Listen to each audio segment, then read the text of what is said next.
Okay, so welcome to the channel. If you haven't been here before, my name's Stephen Scullion. I'm an Irish Olympic marathon runner. I run 2:09 for the marathon, 61:08 for the half marathon.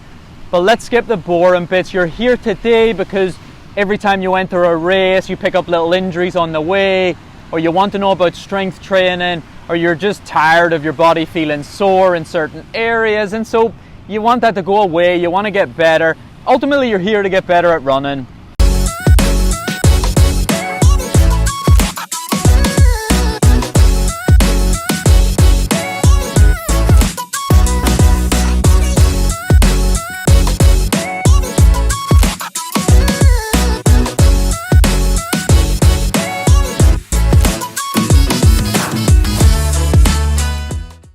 You might do some strength work, you might do some injury prevention stuff already, but you want to learn a little bit more. If you haven't already, go through some of the previous videos in this series. It was a bit of a series of getting to know strength work. It was a bit of a series of explaining the different types of strength work, a gym test that you can do, and then where you go from there. I went up a mountain for 2 months with Mo Farah. I trained for the marathon where I eventually ran 2:09. I was impressed by a lot of things that Mo Farah does, obviously, but I was very impressed by the gym work. I couldn't believe, an athlete that likely weighs 55 kilograms or lighter, maybe 50 kilograms, that he could lift as much as he could lift. It was super impressive. It got me thinking. I thought, if I weigh 15 kilograms heavier than, some of these athletes I'm competing against, and they're stronger than me, they run more than me, they're stronger than me, what am I doing? And they're a lot lighter. And so I made it a real goal of mine that if I could control one thing, it was to make sure at the very least that I had enough strength that if I was going to carry 15 kilograms or more weight, that at least the muscle that I was carrying was useful. Up until that point, I'd be stood on a start line, I'd be literally 10 to 15 kilograms heavier than the majority of the field. I weigh 70 kilograms, I'm a big guy, I have muscles. I wanted to make sure that at the very least, the weight that I was carrying, the strength that I was carrying, that it was useful for my running. And so what we're going to do is we're going to go through how I put a plan in place. All the other videos have helped you get to that point. They've helped explain the different types of gym. They've helped you do a gym test to see where your body's at, some of your weaknesses. But now we've got to the very specific, what do I do now? How do I write a program? And so a program starts with a bit of a warm-up, and then you move from a warm-up into what I would call the rehab part of gym, and that's all been explained. And so once you're doing the rehab gym, you're thinking about every part of your body that breaks down when you're running, or perhaps you're carrying an injury and you're able to still run, but perhaps that little injury, that little niggle, it's holding you back a bit, and so the next part of that is I'm fed up with that little injury, I'm fed up with it holding me back in training. What can I do to, help get rid of it? What can I do to keep it at bay? What can I do to make sure I can get back to full training? And that's kind of like your rehab-y type gym. And then you move into, perhaps it's not an injury, but when you finish a long run or you finish an interval session or you do hill reps, something hurts a little bit, a part of your body's a bit sore, it's a bit more tired than other parts of your body. Running is difficult, it's going to break down parts of your body if you do it too quickly, if you don't follow a program, if you try to basically bite off more than you can chew, well then you're going to pick up tiredness, you're going to pick up soreness. But if you start to notice that one part of your body it's breaking down perhaps more than the other parts, you're maybe doing something wrong, something a bit too quick, something a bit too hard, and you're not following a good program, or a part of your body needs a little bit of work, and that's your robustness gym. And then you've got gym for technique, and you're going to try to work on your technique, and that means you've thought about the running technique, you've maybe, got yourself into the running technique. Like, this is obviously a very exaggerated, stride length, but even if you just sit with a bit of a forward lean in that upright position, and you're thinking about how the body should move, if you can't get into a good running position, if you can't stay in that good running position for maybe 4 minutes, 5 minutes, without already something starting to hurt, whether it's your neck, whether it's, your arms, your shoulders, your back, your hip flexors. Maybe you can't even get into the position because of tightness in the hip flexors, or then you're really going to have to start doing something about that, because if you can't do it for 3-4 minutes stood still, how's your body going to do it when you're out there running? Maybe it's a 10k, half marathon. Impossible. And so this kind of gym, that's moving into more, let's get my technique moving, let's get my running economy improved, let's make sure that every stride I'm taking is less effort for the body, which means I can be less fit, but I can run faster because I move better.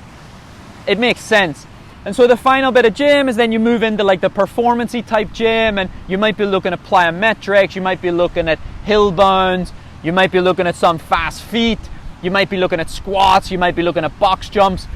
But this is slightly more advanced, but you're tailoring a program to suit your needs. And this program might be built over a few months, and you build it over a few months and you say, this is where I'm at right now. I've done my gym test. I went back and watched that episode and I did my gym test. I know that on my left side, that's not as good as my right side, so I've put a bit bigger emphasis on the left side. And when I finish the next month or two working on those imbalances and that bit of strength, then I'm going to move into incorporating a bit more into my program. When I go to the gym, I have different goals. Some days I'm in the gym and the only aim is to help fix a couple of the injuries that perhaps have been plaguing me. Right hip, right side. When I did the gym test, that became very obvious why I'm getting problems on the right side. So I do my warm-up, and then the next thing you're going to do is you're going to move into perhaps some of the more basic type gym, but that's the kind of stuff that's going to help keep you injury free. And so you might start with some exercises. I personally start with a bit of a calf routine. Then I move into my hip control work, and that's your glute bridges, your TheraBand work, your single leg balance type stuff, your lunge circuit. And that's now helping my body's robustness. It's helping get rid of some of these injuries that keep popping up. And ultimately, it's going to allow me to go out the door. It's going to help you train more. It's going to help you be able to train at a higher intensity. It's going to increase, how much volume you can run. But it's also going to keep at bay some of the injuries that are plaguing you that perhaps is preventing the consistency. Consistency is what is going to make you a better runner, practicing the basics over a consistently lengthy period of time. And so once I've done my warm-up, and then I've done some of that single leg stuff and the injury prevention stuff and the balance stuff, then I can move into the main bulk of the program for that day. But I'm only doing that twice a week. But I might do the other stuff almost every day. And that's a little bit of a warm-up, it's a little bit of a maybe post-run type gym stuff, and it's keeping those basics in place to keep the injuries at bay, keep them away. And so what you're trying to do is then twice a week you might move into, now I'm going to build some of the technique work in. And you might do some long lever lunges, and you keep the long lever lunge open, and you might do some gym where instead of it being all about strength, there's a little bit of a dynamic movement in there. There might be a little bit of flexibility in there, but you're still getting stronger, and you might go from being able to hold a good running technique for half of a race to the full race. And then if you move your gym in a good direction, and if you've been doing it for 4 or 5 months, and if you haven't picked up injuries and you haven't picked up niggles from gym, don't go hammers and tongs, or the very thing that you're trying to do to prevent the injuries is going to give you an injury. So if you've went a lengthy period of time and you haven't picked up any problems and you haven't picked up any injuries, you can start to think about performance gym. And start with some basics, start with some home techniques, home squats, maybe add in a bit of a dumbbell, maybe add in a kettlebell. You can add in some lunges. You can add in some very low-level plyometrics, which could be pogos, or perhaps you add in some fast feet.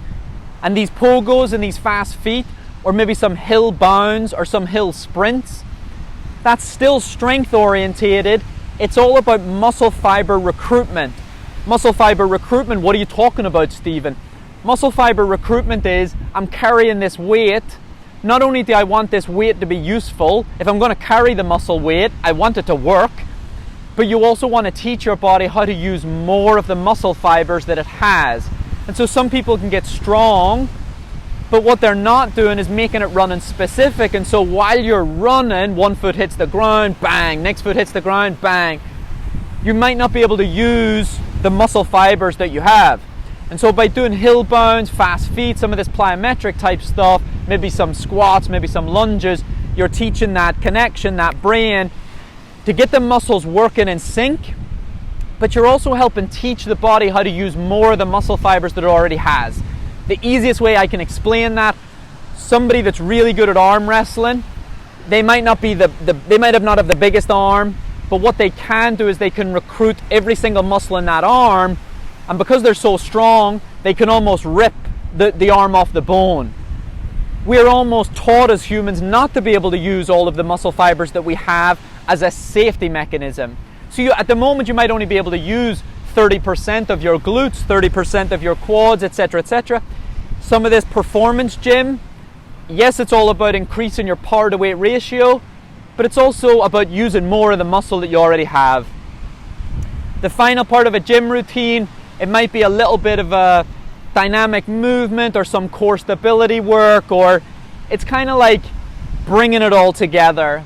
And then you can polish it off with a little post-routine stretching. That could be home mobility, it could be a yoga routine. And what you're doing here is long run, tempo, interval, gym.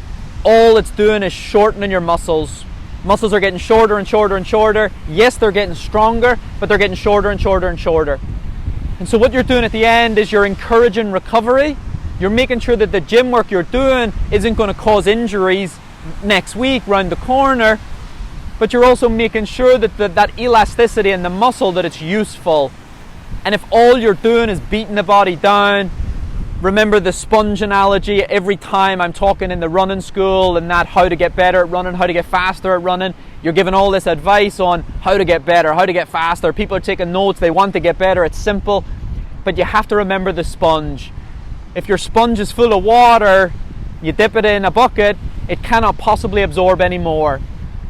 And so make sure that if you're doing gym and you're doing long runs and you're doing marathon stuff, interval training, hill training, make sure that you're also putting stuff in place to help the muscles lengthen again and keep that flexibility that you have. Maybe your technique isn't good enough because of flexibility issues. Maybe it's a combination of flexibility and strength. Maybe it's a combination of you're doing too much too soon. Follow a good program.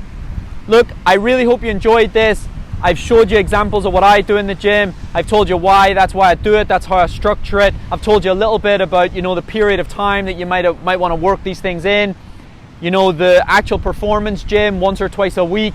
Some of the hill bounds, fast feet can be done after a training session close to a hill. Make sure you're doing your warm-up stuff. Make sure you're doing your injury prevention stuff. That kind of stuff, glute bridges, that can be done every day. TheraBand work every day. If you want to check out more stuff like this, you can check out the running school. It's why I put it in place. I wanted to help teach people get better. I wanted to help runners that were keen to improve, but they were fed up with their results stagnating. They were fed up not knowing what to do. I put that in place to help these guys. If you want to check that out, you can check it out. If not, I really hope you enjoyed today's video, and take care. Good luck with your running. Get rid of some of those injuries and you're bound to run faster. Running is really simple.